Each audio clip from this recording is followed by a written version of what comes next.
गेल्या तासाला आपण आलेखाद्वारे सांख्यिकी माहिती कशा पद्धतीने सादर करायची याबद्दल माहिती घेतली होती. त्याचबरोबर आपण शततमक आणि शततमक क्रम ह्या सांख्यिकी कशा काढायच्या हे देखील पाहिलं होतं. आजच्या तासाला आपण केंद्रीय प्रवृत्तीची परिमाण म्हणजेच मेजर्स ऑफ सेंट्रल टेंडन्सी त्या परिमाणांबद्दल आपण माहिती घेणार आहोत आणि त्याचं कॅल्क्युलेशन कसं करायचं ते देखील पाहणार आहोत. तत्पूर्वी आपण केंद्रीय प्रवृत्ती म्हणजे काय ते समजून घेणार आहोत. आजच्या या आपल्या तासाची पुढील काही उद्दिष्ट आहेत. याच्या मदतीने तुम्हाला नक्की केंद्रीय प्रवृत्ती म्हणजे काय ही संकल्पना स्पष्ट होईल. त्याच्याच बरोबरीनं केंद्रीय प्रवृत्तीची वेगवेगळी जी परिमाणं वापरली जातात त्या परिमाणांचे गुणधर्म, फायदे आणि त्याच्या मर्यादा या देखील तुम्ही अभ्यासणार आहात.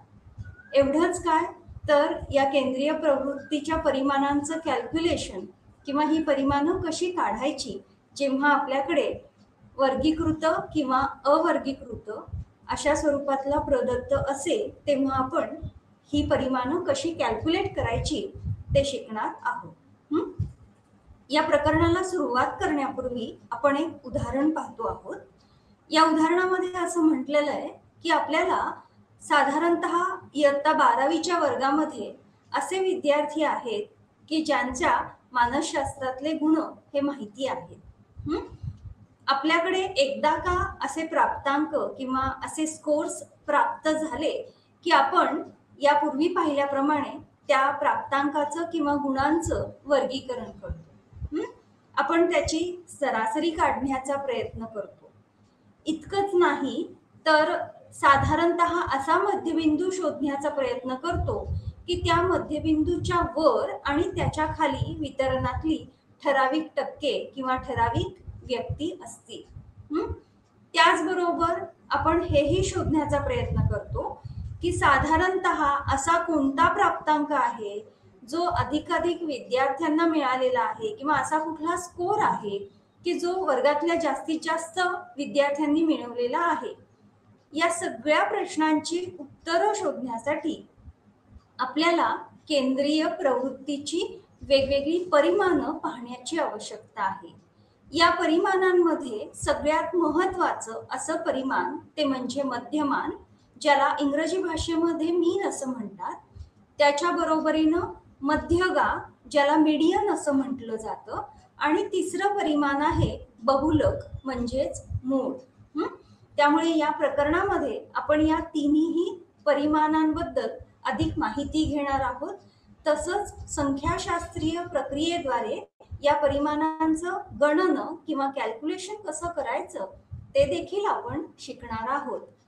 तत्पूर्वी आपण केंद्रीय प्रवृत्ती म्हणजे काय ते समजून घेऊया. केंद्रीय प्रवृत्तीची जी परिमाणं आपण वापरतो त्याच्याद्वारे आपल्याला एक विशिष्ट मूल्य प्राप्त होतं आणि हे जे मूल्य आहे हे साधारणतः वितरणाच्या मध्यावर म्हणजेच केंद्रावर असतं आणि आपल्याला त्याद्वारे माहिती मिळते. आणि त्यामुळे त्या परिमाणांना केंद्रीय प्रवृत्तीचे परिमाण असं म्हटलं जातं. याद्वारे आपल्याला वितरणाची सरासरी किंवा वितरणाची सरासरी दाखवणारं असं एक मूल्य, अशी एक व्हॅल्यू मिळते. साधारणतः हे जे मूल्य आहे याच्या माध्यमातून आपल्याला एकूणच संपूर्ण वितरणाबद्दल अंदाज बांधता येतो. त्या वितरणाचं स्वरूप लक्षात येतं आणि मग आपल्या समोर असणारी जे सांख्यिकीय माहिती आहे ती कशा स्वरूपामधली आहे, आपण ज्या समूहाचा सांख्यिकीय माहिती गोळा केलेली आहे, प्रदत्त गोळा केलेला आहे, तो समूह एकजिन्सी आहे की बहुजिन्सी आहे, अशा स्वरूपातली माहिती या केंद्रीय प्रवृत्तीच्या परिमाणांच्या माध्यमातून आपल्याला मिळू शकते. आपल्याजवळ असणारा खूप मोठा प्रदत्त जो आहे, जो डेटा आहे, तो आपण एका छोट्याशा मूल्यामध्ये रूपांतरित करू शकतो. त्याचबरोबरीनं आपण यापूर्वी समष्टी आणि नमुना म्हणजेच पॉप्युलेशन आणि सॅम्पल या दोन्ही संकल्पना अभ्यासल्या आहेत. त्यामुळे आपण जेव्हा नमुना गटाचं प्रदत्त गोळा करतो, त्या नमुना गटावर मिळालेल्या मध्यमान, मध्यगा किंवा बहुलकाद्वारे आपल्याला समष्टीबाबत किंवा जनसंख्येबाबत अंदाज बांधता येतो. एवढंच नाही तर जेव्हा आपण केंद्रीय प्रवृत्तीच्या परिमाणांचा वापर करतो तेव्हा आपल्याला एक किंवा अधिक समूहांची, गटांची तुलना देखील करता येते. उदाहरणार्थ, समजा तुकडी अ आणि तुकडी ब मधील इयत्ता 10वीच्या विद्यार्थ्यांच्या गणितातल्या गुणांची आपल्याला तुलना करायची. ती तुलना करण्यासाठी सुद्धा ही केंद्रीय प्रवृत्तीची परिमाणं आपल्याला उपयुक्त ठरतात. त्याचबरोबरीनं समजा वर्गामध्ये काही मुलग्या आहेत आणि काही मुली आहेत, त्यांच्या सरासरीची देखील आपल्याला तुलना करता येते आणि आपल्याला त्याच्या मदतीने त्या विद्यार्थ्यांच्या निर्वर्तनाबद्दल अंदाज करता येतो. अशा पद्धतीने ही जी केंद्रीय प्रवृत्तीची परिमाणं आहेत ती 3 आहेत. पहिलं परिमाण जे आहे ते मध्यमान, ज्याला मीन असं म्हटलंय. दुसरं परिमाण मध्यगा, त्याला मीडियन असं म्हणतात. आणि तिसरं परिमाण जे आहे ते म्हणजे मोड. हे जे मध्यमान आहे की नाही, पहिलं परिमाण, हे मध्यमान दाखवण्यासाठी कॅपिटल एम किंवा एक्स बार, यापूर्वी सुद्धा आपण या सिम्बॉल्स किंवा ही चिन्ह वापरलेली आहेत. जेव्हा आपण नमुन्याचं मध्यमान काढतो तेव्हा ते कॅपिटल एम किंवा एक्स बारने दाखवलं जातं. तर जेव्हा समष्टीचं किंवा पॉप्युलेशनचं मीन काढलं जातं तेव्हा ते म्यू या चिन्हाने दाखवलं जातं. बहुतांश वेळा हे केंद्रीय प्रवृत्तीचं परिमाण आपण वापरतो, त्याला आपण सरासरी असं सुद्धा म्हणतो. अनेक वेळेस या केंद्रीय प्रवृत्तीच्या परिमाणाचा वापर हा केला जातो.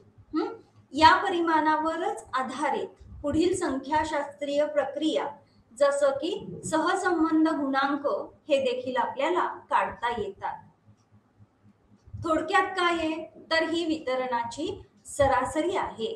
जेव्हा आपण एकूण प्राप्तांकांच्या बेरजेला प्राप्तांक संख्येने भागतो तेव्हा आपल्याला त्याचं मध्यमान हे मिळतं. एकूण प्राप्तांकांच्या बेरजेला प्राप्तांक संख्येने भागल्यानंतर आपल्याला मध्यमान प्राप्त होतं. ठीक आहे. जेव्हा आपल्याला 100 व्यक्तींच्या गुणांचं मध्यमान काढायचं आहे तेव्हा आपण त्या 100 व्यक्तींना मिळालेले स्कोर्स जे आहेत त्याची बेरीज करतो आणि त्या बेरजेला आपण 100ने भागतो. या पद्धतीने मिळालेलं जो मूल्य असणार आहे, जो स्कोर असणार आहे, त्याला आपण मध्यमान किंवा त्यालाच आपण सरासरी असं देखील म्हणतो. त्यानंतर केंद्रीय प्रवृत्तीचं दुसरं परिमाण आहे मध्यगा किंवा मीडियन. मध्यगा जे आहे ते एम कॅपिटल आणि स्मॉल डी या चिन्हाने दाखवलं जातं. मध्यगेची व्याख्या यापूर्वी आपण शततमक अभ्यासलेला आहे. शततमकाप्रमाणेच मध्यगेची सुद्धा व्याख्या आहे पहा. वितरणामधला असा बिंदू ज्याच्या खाली आणि वर वितरणातले 50% प्राप्तांक असतील. थोडक्यात मध्यगा म्हणजेच काय आहे तर 50वा शततमक आहे, ज्याला आपण P50 असं इथे म्हटलेलं आहे पहा. जेव्हा आपण वितरणातले प्राप्तांक चढत्या किंवा उतरत्या क्रमाने लिहितो, असेंडिंग किंवा डिसेंडिंग सिरीज, तेव्हा जो प्राप्तांक अगदी बरोबर मध्यावर येतो तो प्राप्तांक म्हणजे मध्यगा. त्यानंतर तिसरं परिमाण जे आहे त्याला आपण बहुलक असं म्हणतो.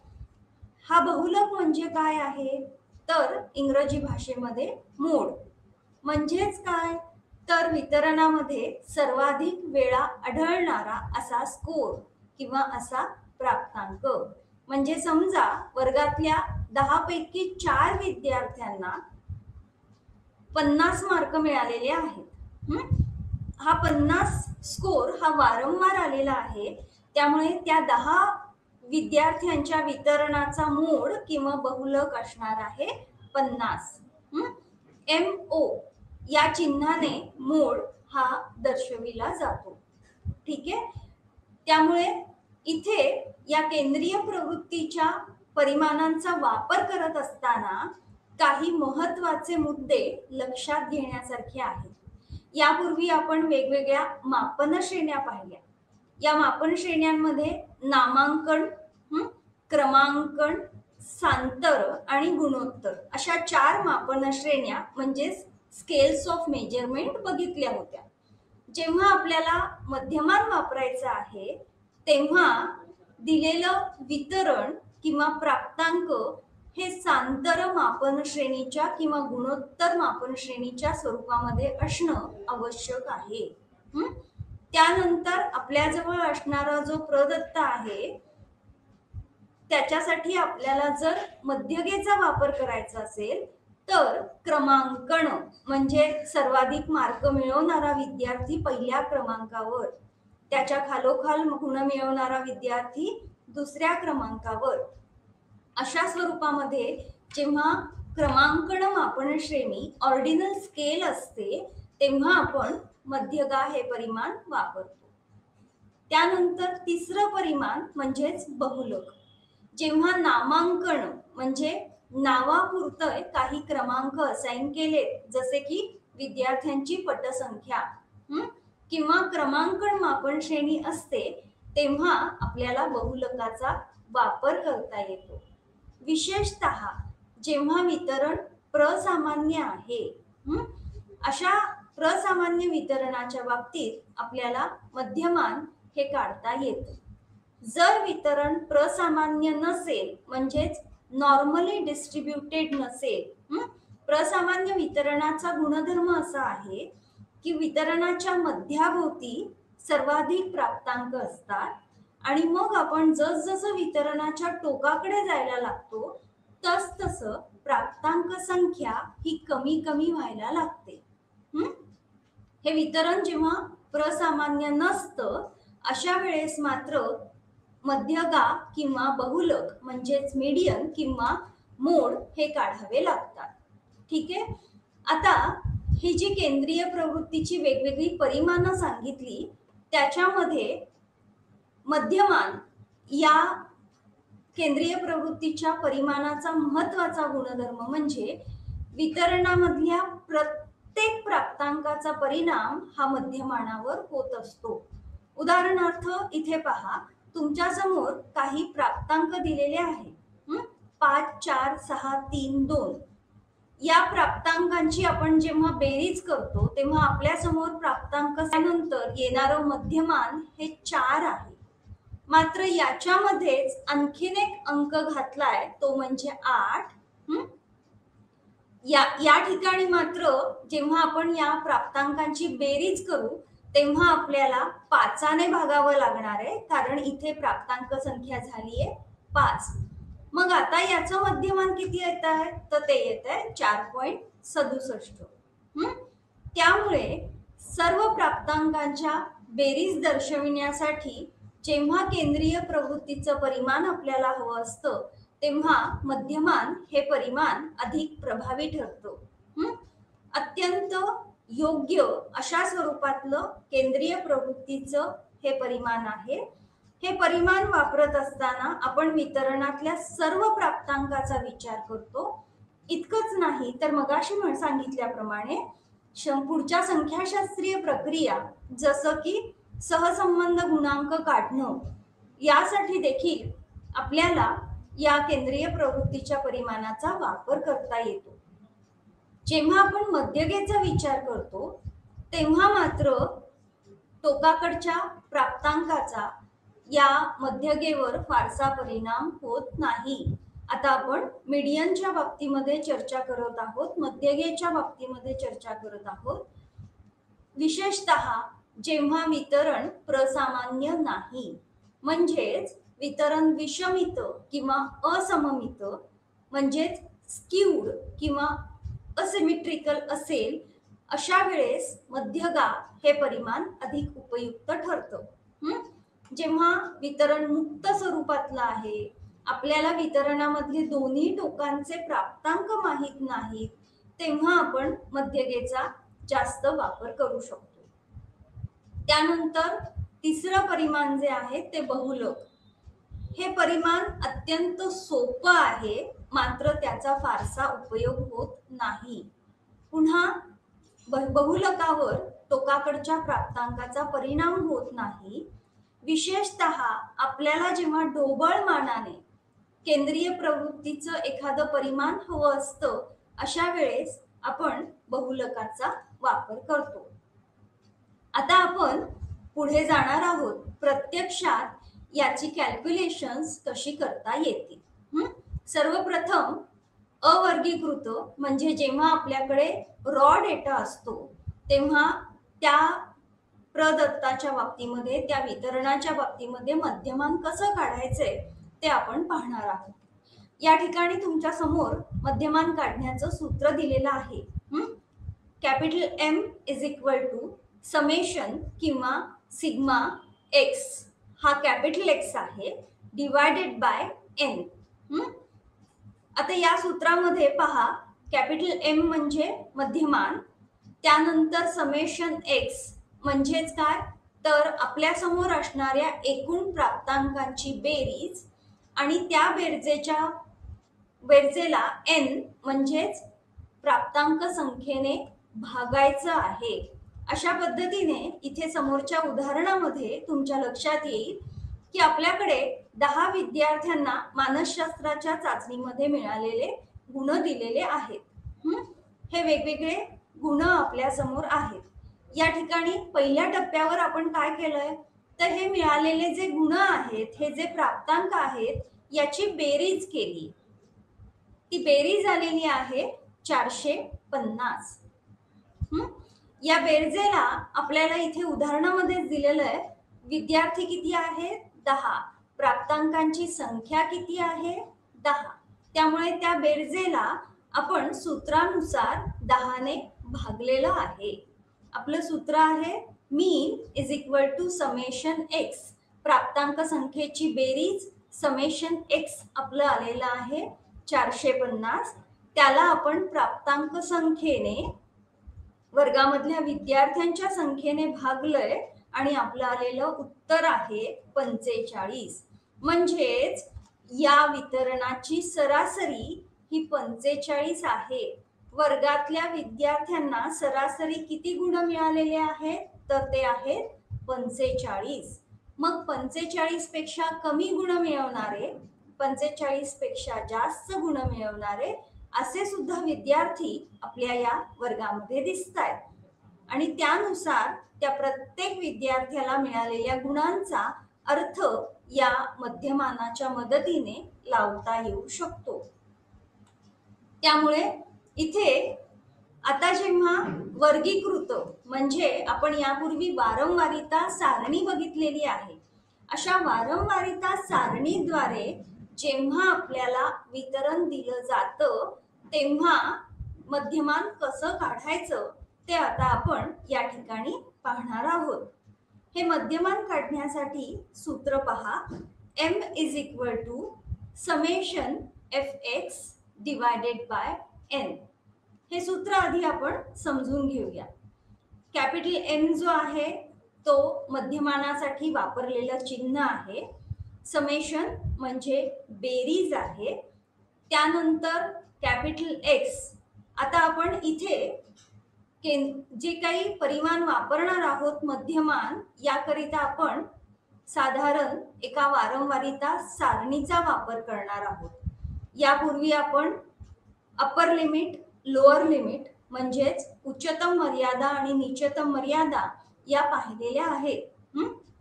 त्यानुसार एक वारंवारिता सारणी आपण इथे बघणार आहोत की ज्याच्या मदतीने आपल्याला मध्यमान हे केंद्रीय प्रवृत्तीचं परिमाण काढायचं आहे. ही वारंवारिता सारणी कशी तयार करायची हे देखील आपण यापूर्वीच्या प्रकरणामध्ये शिकलेलो आहोतच. त्यामुळे इथे या सूत्रामध्ये समेशन म्हणजे बेरीज, एक्स म्हणजे वर्गांतराचा मध्यबिंदू, त्यानंतर स्मॉल f म्हणजे प्रत्येक वर्गांतराची जी वारंवारिता आहे ती, आणि कॅपिटल N म्हणजे आपल्या वारंवारितेच्या रकान्याची बेरीज म्हणजेच एकूण प्राप्तांक संख्या आहे. आता आपण हे पुढच्या उदाहरणाच्या सहाय्याने पाहणार आहोत. इथे पहा, आपल्याला इथे वर्गांतर हे दिलेलं आहे. आपल्याला सगळ्यांना माहिती आहे की अशी वर्गांतर जेव्हा येतात तेव्हा आपण अप्पर लिमिट आणि लोअर लिमिट ह्या दोन्ही गोष्टी लक्षात घेतो. आता समजा इथे 10 ते 14 दिलेलं आहे. हे 10 ते 14चं लोअर लिमिट काय आहे तर 9.5 हे या वर्गांतराचं लोअर लिमिट आहे आणि 14चं अप्पर लिमिट काय आहे तर 14.5. अशाच पद्धतीने ही वर्गांतर दिलेली आहेत. प्रत्येक वर्गांतराच्या समोर वारंवारिता दिलेली आहे. या वारंवारितेच्या रकान्याची बेरीज केल्यानंतर आपल्याला जो मिळतो तो म्हणजे N म्हणजेच वितरणामधील एकूण प्राप्तांकांची संख्या. त्यानंतर पुढच्या रकान्यामध्ये तुम्हाला दिसतंय की इथे मध्यबिंदू काढलेले आहेत. ठीक आहे, मध्यबिंदू काढण्यासाठी प्रत्येक वर्गांतरामध्ये मध्यावर येणारा असा जो प्राप्तांक आहे तो इथे लक्षात घेतलेला आहे. आत्ताच सांगितल्याप्रमाणे जेव्हा आपण लोअर लिमिट आणि अप्पर लिमिट कन्सिडर करतो तेव्हा मध्यबिंदू काढत असताना एका विशिष्ट सूत्राचा देखील वापर केला जातो. उदाहरणार्थ आपण जेव्हा आता इथे मध्यबिंदू काढणार आहोत, समजा मला 10 ते 14 या वर्गांतराचा मध्यबिंदू काढायचा आहे, मग मला काय करायला पाहिजे, 14.5 हे अप्पर लिमिट आहे, 9.5 हे लोअर लिमिट आहे 10 ते 14 या वर्गांतराचं. 14.5 वजा 9.5.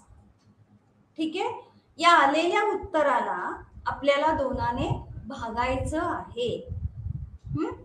याचं उत्तर येईल 2.5. कारण तुम्हाला इथे लक्षात येईल या दोन्ही मधला फरक आहे 5चा. ठीक आहे, या आलेल्या फरकामध्ये लोअर लिमिट पुन्हा मिळवायचं आहे म्हणजे 9.5 अधिक 2.5 म्हणजे आपला याचा मध्यबिंदू येणार आहे 12.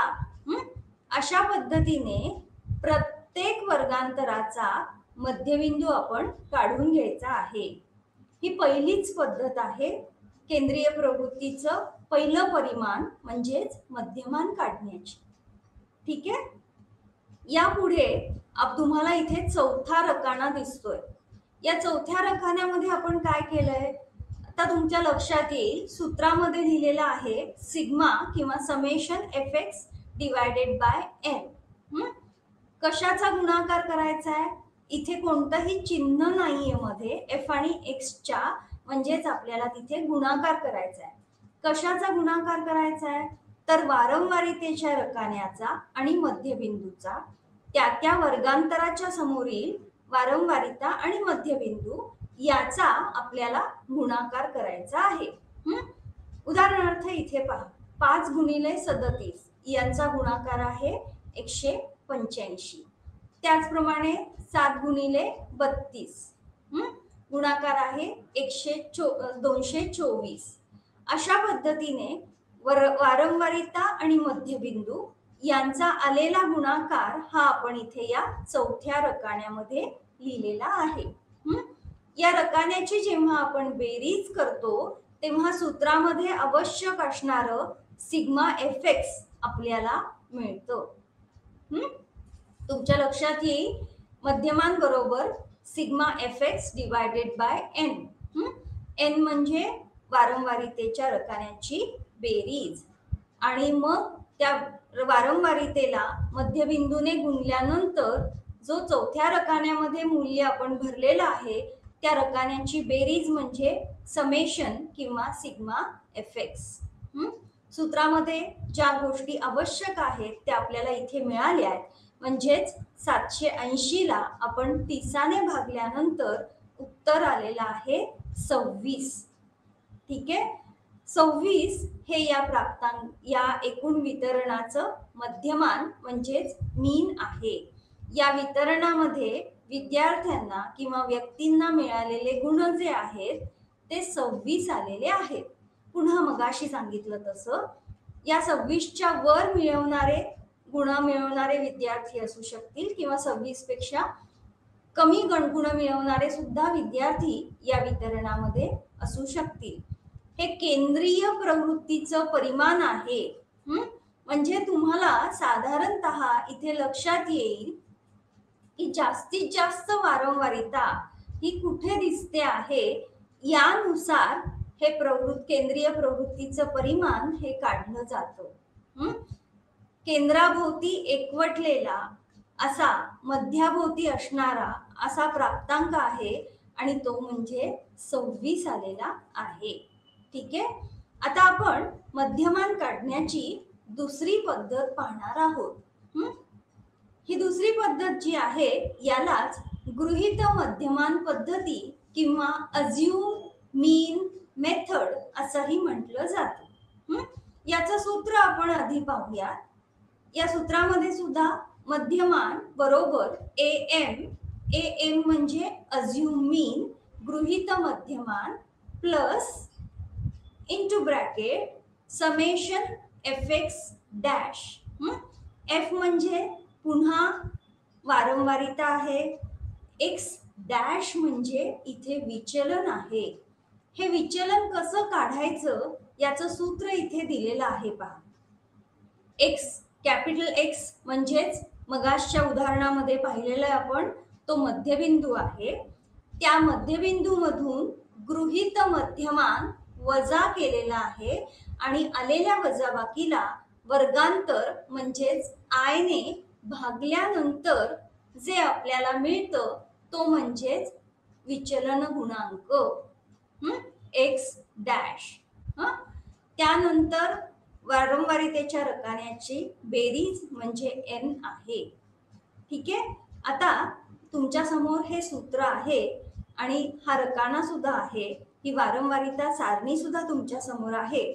त्याच्या मदतीने हे दुसऱ्या पद्धतीने मध्यमान आपण काढूया. इथे तुमच्या समोर वर्गांतर दिसत आहेत आणि वर्गांतराच्या शेजारच्याच रकान्यामध्ये वारंवारिता म्हणजेच फ्रिक्वेन्सी दिसत आहेत पहा. आता साधारणतः आपण वितरणाच्या मध्याचा विचार करूयात. 20 ते 24 त्याच्या समोर आलेली वारंवारिता आहे 6. 20 ते 24 हे वर्गांतर साधारणपणे वितरणाच्या मध्यावर आहे. या विचलनाच्या सूत्राचा जेव्हा आपण विचार करतो तेव्हा 20 ते 24 या वर्गांतराचा मध्यबिंदू जो आहे तो 22 आहे.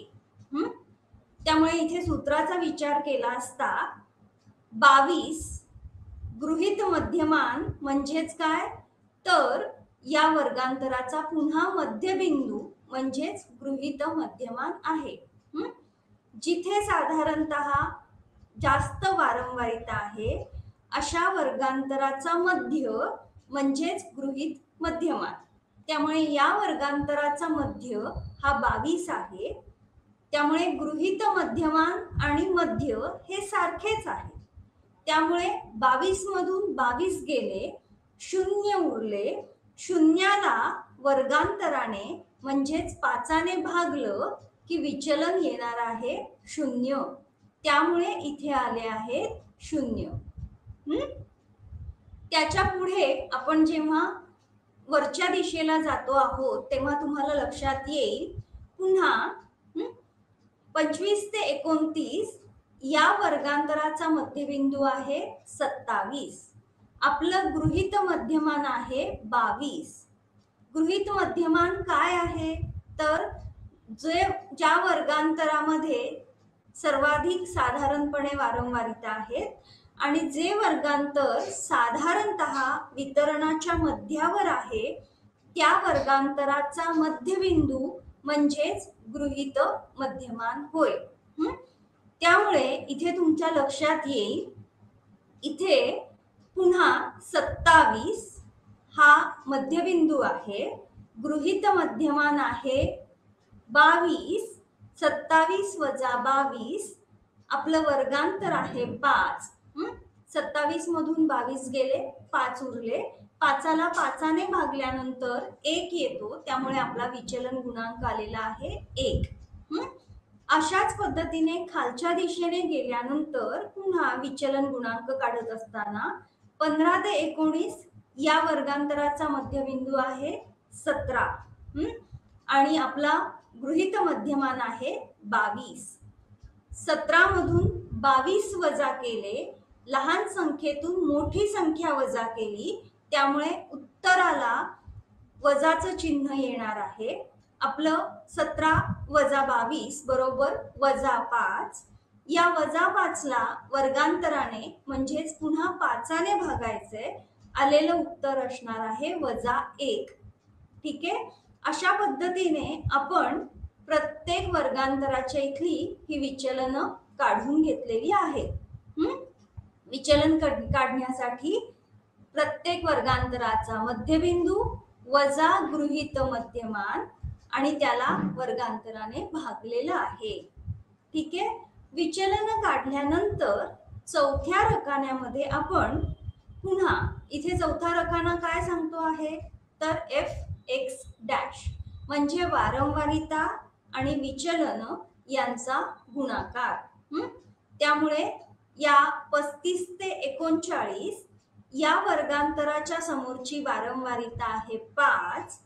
त्या 5ला विचलनाने म्हणजेच 3ने गुणल्यानंतर आले आहेत 15. त्याचबरोबर 30 ते 34 याच्या समोर आहे वारंवारिता 7. त्या 7ला विचलनाने म्हणजेच x' ने गुणल्यानंतर उत्तर आलेला आहे 2 आणि याचा गुणाकार जो आहे तो आलेला आहे 14. अशा पद्धतीने प्रत्येक वर्गांतरासमोरची वारंवारिता आणि विचलन गुणांक यांचा गुणाकार आपण 5व्या रकान्यामध्ये इथे लिहिलेला आहे, ज्याला आपण गुणाकार f(x') असं म्हटलेलं आहे. आता तुमच्या इथे लक्षात येईल की इथे 15 ते 19 इथली वारंवारिता आहे 4, मात्र विचलन आहे वजा 1. म्हणजे एका संख्येला चिन्ह आहे वजाचं, एका संख्येला आहे अधिकचं आणि त्यामुळे धन आणि ऋण यांचा गुणाकार, त्या गुणाकाराला चिन्ह येणार आहे ऋण. ठीक आहे. त्यामुळे 4 एके 4 आणि चिन्ह मात्र वजाचं. तसंच 10 ते 14च्या बाबतीत सुद्धा आहे. या वर्गांतराची वारंवारिता आहे 3 आणि तिथलं विचलन आहे वजा 2. त्यामुळे 3 गुणिले वजा 2 बरोबर वजा 6. आता यासाठी एकतर साधी आणि सोपी पद्धत म्हणजे हे जे वजा वजा आलेले आहेत याची बेरीज करू आणि त्याला चिन्ह मात्र येईल वजाचं.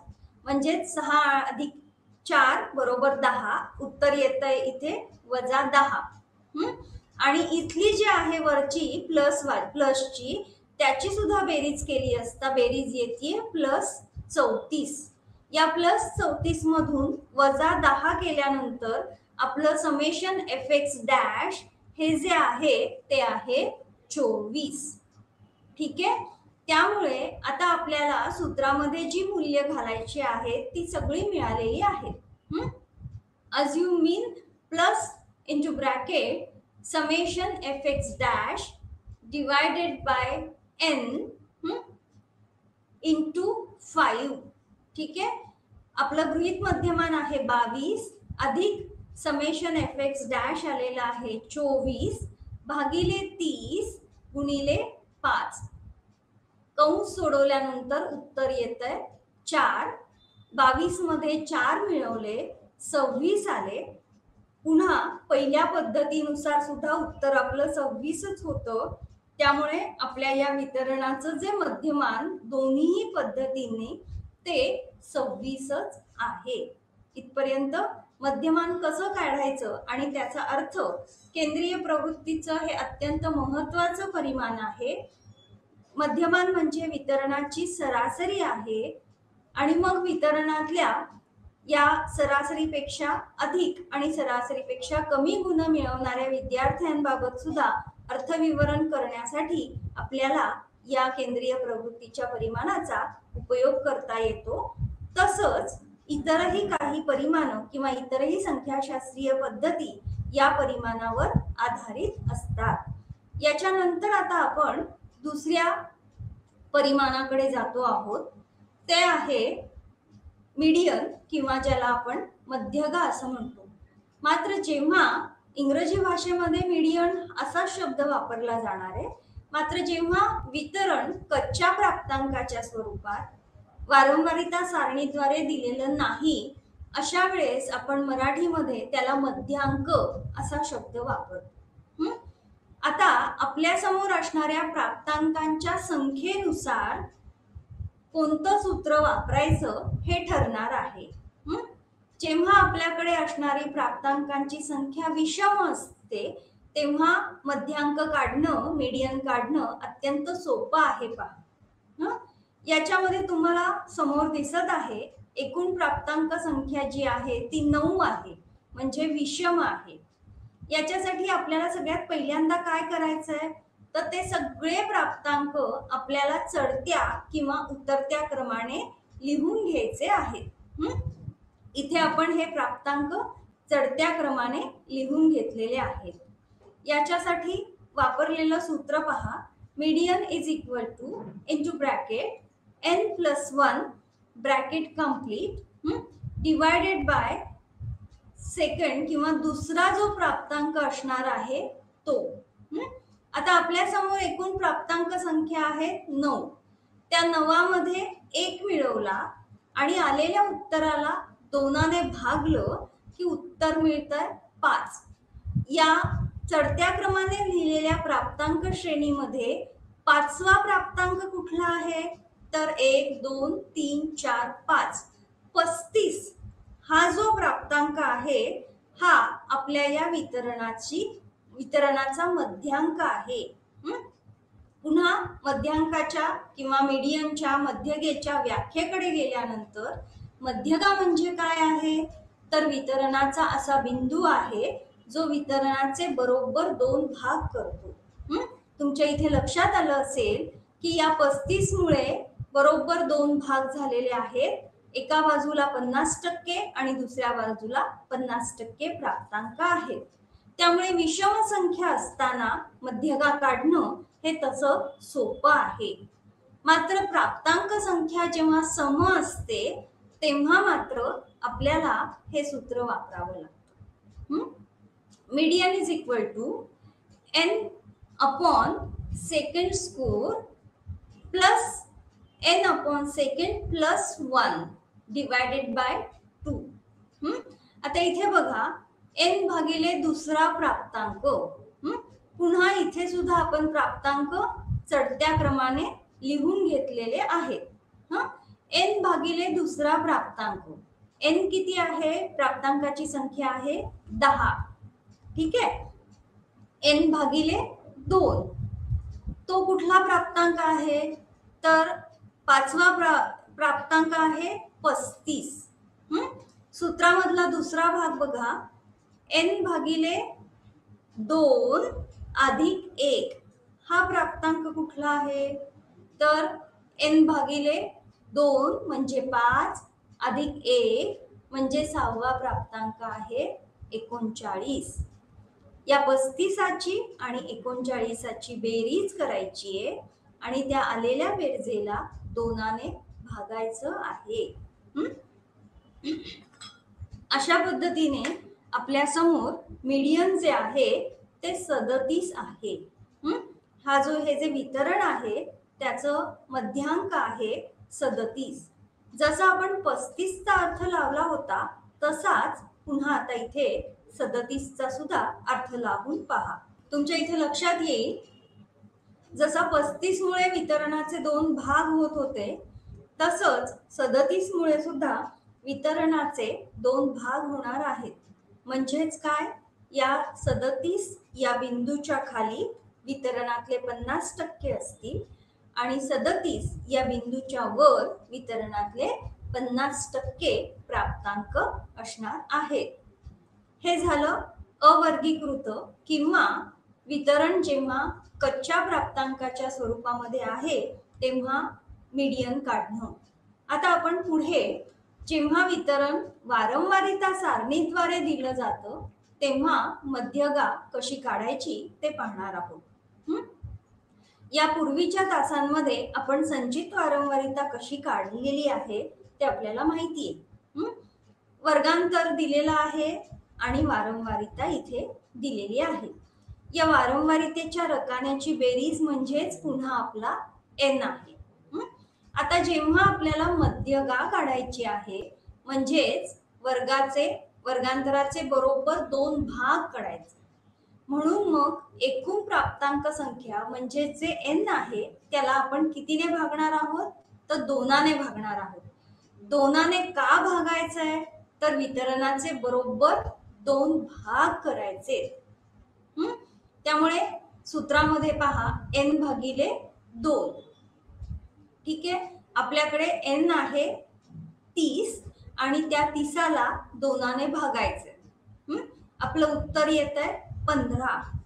आता जेव्हा आपण ही संचित वारंवारिता काढलेली आहे, संचित वारंवारिता म्हणजे पुन्हा काय केलंय तर चढत्या दिशेने किंवा वरच्या दिशेने आपण वारंवारितेची बेरीज करत गेलो. उदाहरणार्थ 10 ते 14 त्याच्या अलीकडे काहीच नाहीये त्यामुळे बेरजेच्या इथे येतात 3. 15 ते 19 मध्ये वारंवारिता आहे 4. 10 ते 14 चे 3 आणि 15 ते 19 मधले 4 असे मिळून जी बेरीज येते ती आपण संचित वारंवारितेच्या त्या रकान्यामध्ये 7 अशी लिहिलेली आहे. त्याच्यानंतर 7 अधिक 6 पुढची जी संचित वारंवारिता आहे ती 13 आहे. त्यानंतर पुन्हा 13 अधिक 5 ती आहे 18. त्यानंतर 18 अधिक 7 ती येते आहे 25. पुन्हा 25 अधिक 5 आलेली आहे 30. आपली शेवटची संचित वारंवारिता आणि आपलं हे जे n आहे हे जोडले जात आहे, हे जुळत आहे, याचा अर्थ ही शेवटची संचित वारंवारिता बरोबर आहे. इथे कॅल्क्युलेशन मध्ये काहीही मिस्टेक नाही. सूत्र पुन्हा पहा. MD म्हणजेच median is equal to lower limit plus into bracket square bracket into bracket n/2 bracket complete minus capital F divided by small f.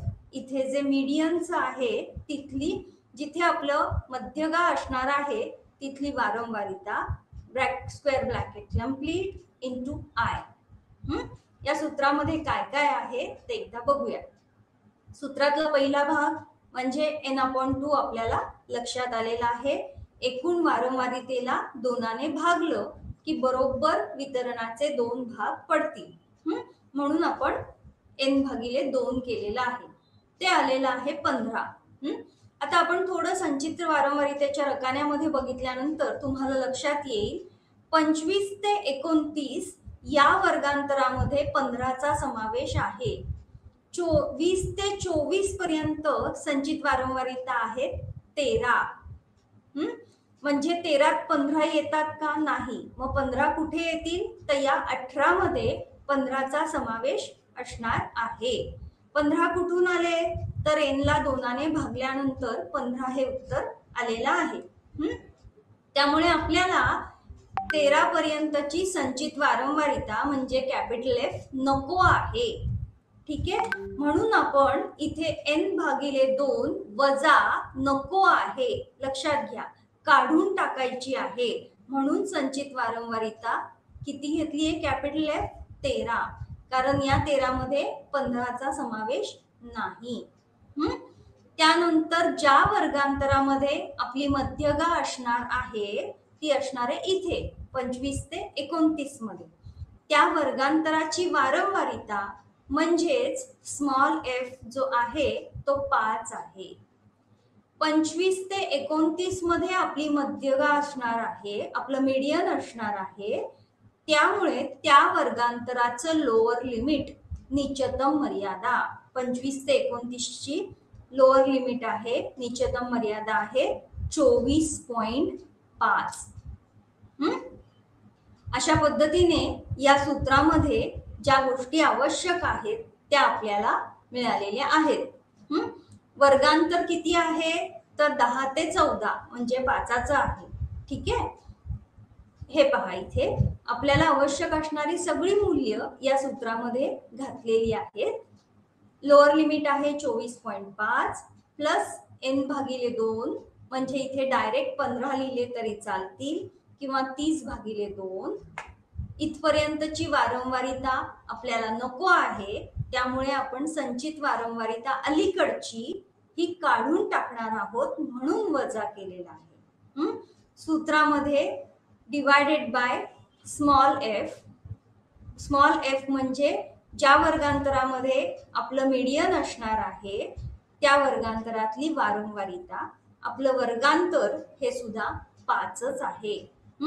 अशा पद्धतीने इथे आपण सूत्रामध्ये आवश्यक मूल्य घातल्यानंतर आपल्याला आलेलं उत्तर जे आहे ते 26.5 आहे. पुन्हा एकदा कॅपिटल एफ पाहत असताना संचित वारंवारितेचा रकाना बघायचा आहे. n/2 हे कुठे असू शकतील याचा आपल्याला माहिती या संचित वारंवारितेवरून लक्षात येते. त्याच्या अलीकडची संचित वारंवारिता ही काढून टाकायची आहे. सूत्रामध्ये सांगितलेलं आहे वजा कॅपिटल एफ, त्यामुळे ही 13 ही संचित वारंवारिता आपण बाजूला ठेवणार आहोत. आणि अशा पद्धतीने आपण सूत्रामध्ये आवश्यक मूल्य घातल्यानंतर आपल्याला मिळालेलं जी मध्यगा आहे, जे मीडियन आहे ते आहे 26.5. पुन्हा 26.5 हा वितरणातला असा बिंदू आहे ज्याच्या खाली वितरणातले 50% प्राप्तांक असतील. हा जो बिंदू आहे, ही जी मध्यगा आहे ती वितरणाचे बरोबर 2 भाग करते. आपण मागच्या तासाला अगाय किंवा शेकडा संचित वारंवारिता वक्र पाहिला होता. त्या वक्राच्या मदतीने सुद्धा डायरेक्ट आपल्याला हा मध्यबिंदू किंवा हे मीडियन काढता येऊ शकतं. कशा पद्धतीने मीडियनच्या माध्यमातून वितरणाचे 2 भाग केले जातात. विशेषतः क्रमांकन किंवा नामांकन मापन श्रेणी असेल तर केंद्रीय प्रवृत्तीचं हे परिमाण आपल्याला वापरता येतं. ठीक आहे, आता आपण पुढे जाणार आहोत बहुलक काढण्याकडे. बहुलक म्हणजे साध्या आणि सोप्या भाषेमध्ये वितरणातला असा प्राप्तांक जो वारंवार आढळून आलेला आहे. आपल्या समोर अवर्गीकृत म्हणजे कच्चे प्राप्तांक इथे तुम्हाला दिसत असतील. ठीक आहे, हे कच्चे प्राप्तांक पहा. 58, 34, 32, 47, 74, 67, 35, 34, 30, 39. याच्यामध्ये सगळ्यात जास्त वेळा आलेला प्राप्तांक कुठला आहे म्हणजे 34 हा प्राप्तांक 2 वेळा आलाय. त्यामुळे वितरणाचं बहुलक आहे 34. ठीक आहे, ही अत्यंत ढोबळ मानाने वापरलं जाणारं मिळणारं असं केंद्रीय प्रवृत्तीचं परिमाण आहे. याच्यामध्ये पुन्हा जेव्हा वारंवारिता सारणी दिली जाते तेव्हा ती सारणी दिल्यानंतर सुद्धा आपल्याला हे परिमाण काढता येतं. त्याच्यातली ही पहिली पद्धत आहे. आपण याआधी मध्यगा काढलेली आहे आणि मध्यमान सुद्धा काढलेलं आहे, बरोबर आहे. याच्यामध्ये आधीच्या उदाहरणामध्ये मध्यमान आलं होतं 26 आणि मध्यगा आली होती 26.5. ठीक आहे, सूत्र पहा. Mode is equal to 3 median minus 2 mean. म्हणजेच इथे आपल्याला बहुलक काढण्यासाठी मध्यगेला 3ने गुणायचे आणि मध्यमानाला 2ने गुणायचे. या आलेल्या उत्तरांमधला फरक काढायचा आहे. हा फरक म्हणजेच आपलं बहुलक आहे. मगाशच्या उदाहरणामध्ये 26.5 गुणिले 3 वजा 26 गुणिले 2 अशा पद्धतीने उत्तर आलेलं आहे 27.5. म्हणजेच काय आहे, वितरणामधल्या या वर्गामधल्या विद्यार्थ्यांना जास्तीत जास्त कुठला स्कोर मिळालेला आहे किंवा अधिक वारंवारिता असणारा स्कोर कुठला आहे, तर 27.5. पुन्हा एकदा सारणीकडे जाऊया, इथे तुम्हाला लक्षात येईल. या वितरणामध्ये पुन्हा 27.5 असा प्राप्तांक आहे. ठीक आहे. आता पुढची जी पद्धत आहे बहुलक काढायची, त्यासाठी आपण हे सूत्र वापरणार आहोत. ही दुसरी पद्धत आहे. यामध्ये MO म्हणजेच mode is equal to L, capital L आहे, म्हणजेच निश्चितम मर्यादा आहे, plus D1 divided by D1 plus D2 into I म्हणजे पुन्हा वर्गांतर. आता याच्यासाठी आपल्याला काय करावं लागणार आहे, तर या सूत्राचं स्पष्टीकरण पुढच्या वारंवारिता सारणीद्वारे तुमच्या लक्षात येईल. 30 ते 34 हे जे वर्गांतर आहे, इथली वारंवारिता आहे 7. म्हणजेच आपलं बहुलक हे कुठे असण्याची शक्यता आहे, तर 30 ते 34च्या दरम्यान, कारण तिथे वारंवारिता जी आलेली आहे ती सर्वात अधिक आहे. ठीक आहे. त्यामुळे या सूत्रानुसार या वर्गांतराचं लोअर लिमिट म्हणजेच निश्चितम मर्यादा, हे लोअर लिमिट काय आहे, तर 30चं लोअर लिमिट आहे 29.5. त्याच्यानंतर सूत्रामध्ये आहे D1, म्हणजेच ज्या वर्गांतरामध्ये बहुलक असू शकतं त्या वर्गांतराच्या अलीकडच्या वारंवारितेतील फरक. म्हणजेच काय, 30 ते 34 ची वारंवारिता आहे 7 आणि त्याच्या अलीकडचं वर्गांतर आहे 25 ते 29. या 25 ते 29 ची वारंवारिता किती आहे, 5. त्यामुळे 7 आणि 5 याच्यामधला फरक जो आहे तो म्हणजे D1. तर आपलं इथे D1 आहे 2. ठीक आहे. आता D2 काय आहे, तर ज्या वर्गांतरामध्ये बहुलक असू शकते त्या आणि त्याच्या वरील वर्गांतराच्या वारंवारितेतील फरक. आता बहुलक कुठं असू शकतं, तर 30 ते 34च्या दरम्यान. तिथे का बरं बहुलक असेल, कारण तिथली वारंवारिता सर्वाधिक आहे. त्यामुळे D2 काढत असताना त्याच्या वरील वर्गांतराची वारंवारिता, त्याच्या वरचं वर्गांतर आहे 35 ते 39. या 35 ते 39 ची वारंवारिता किती आहे, 5. ठीक आहे. आणि 30 ते 34 ची वारंवारिता आहे 7. त्यामुळे पुन्हा 7 आणि 5 याच्यामधला फरक म्हणजे D2. D1 म्हणजे काय लक्षात आलं, D2 म्हणजे काय लक्षात आलं. आता ही सगळी मूल्य आपण या बहुलकाच्या सूत्रामध्ये घालूया. सूत्र आहे MO is equal to capital L म्हणजे काय, तर ज्या वर्गांतरामध्ये बहुलक असू शकतं असं वर्गांतर. आता इथे कुठलं वर्गांतर आहे ज्याच्यामध्ये जास्त वारंवारिता आहे, तर ते आहे 30 ते 34. या 30 ते 34 ची वारंवारिता आहे 7. 30 ते 34चं लोअर लिमिट आहे 29.5. ठीक आहे. आता हे जे 29.5 आहे ते या वर्गांतराचं लोअर लिमिट आहे. सूत्रामध्ये D1 म्हणजे काय आपल्याला सर्वांना माहिती आहे, अलीकडच्या वर्गांतराची वारंवारिता आणि ज्यामध्ये बहुलक असू शकतं अशा वर्गांतराची वारंवारिता यांची वजाबाकी. ती वजाबाकी आपली आलेली आहे 2. ठीक आहे. D2 जे आहे ते आहे पुन्हा ज्या वर्गांतरामध्ये बहुलक असू शकतं त्या वर्गांतराची वारंवारिता आणि त्याच्या वरच्या वर्गांतराची वारंवारिता याच्यामधला फरक. तो फरक आहे पुन्हा 2च. संपूर्ण सारणी बघितल्यानंतर तुमच्या लक्षात आलं असेल की या सारणीमध्ये वर्गांतर म्हणजेच इंटरवल आहे 5. आता ही सगळी मूल्य आपण सूत्रामध्ये घालत आहोत.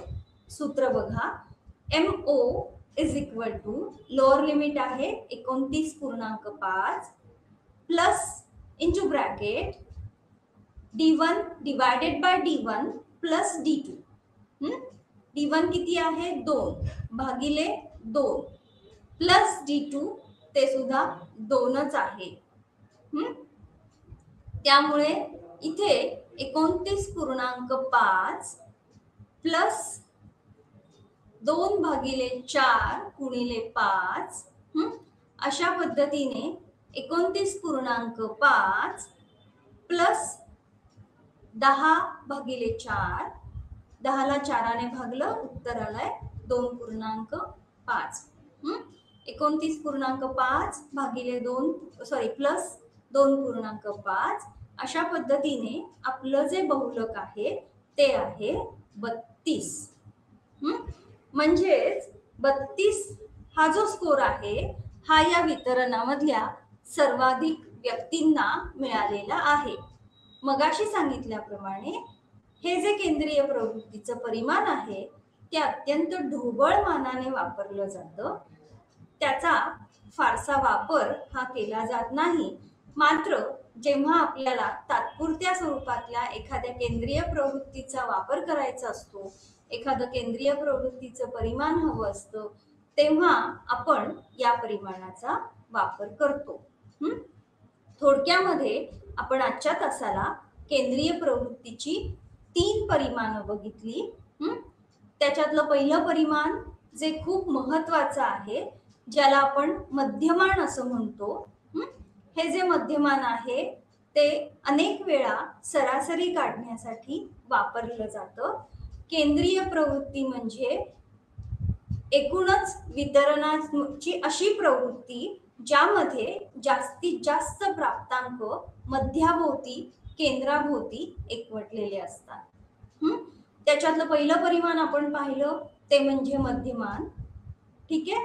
हे मध्यमान जे आहे हे काढण्यासाठी एकतर सांतर मापन श्रेणी किंवा गुणोत्तर मापन श्रेणीची आवश्यकता आहे आणि हे अत्यंत उपयुक्त असं परिमाण आहे.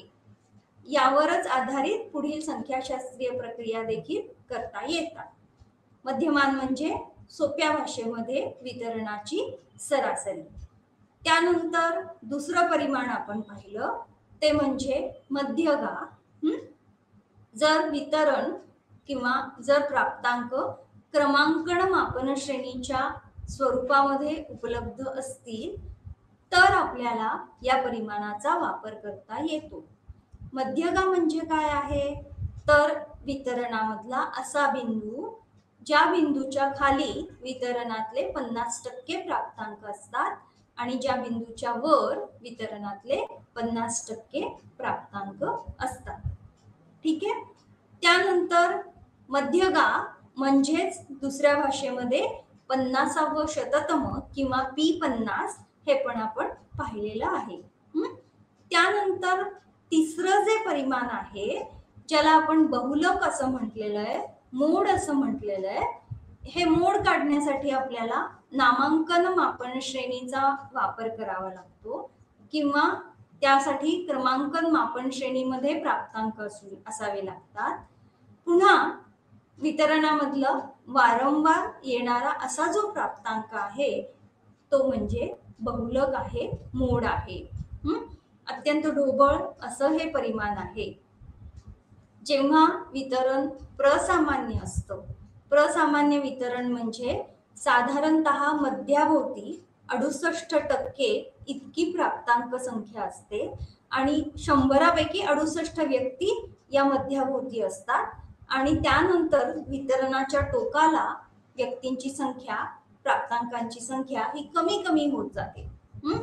त्यामुळे असं जेव्हा प्रसामान्य वितरण असेल अशा वेळेस याबाबत आपण आणखी पुढे डिटेलमध्ये पुढच्या तासांना पाहणारच आहोत. अशा वेळेस आपण मध्यमान काढतो. मात्र प्रसामान्य वितरण नसल्यास आपल्याला मध्यगा किंवा बहुलक ही केंद्रीय प्रवृत्तीची परिमाणं ही वापरावी लागतात. अशा प्रकारे आज आपण आजच्या तासाला 3 परिमाणं पाहिली: मध्यमान, मीन, मध्यगा, मीडियन आणि तिसरं परिमाण बहुलक. थँक्यू.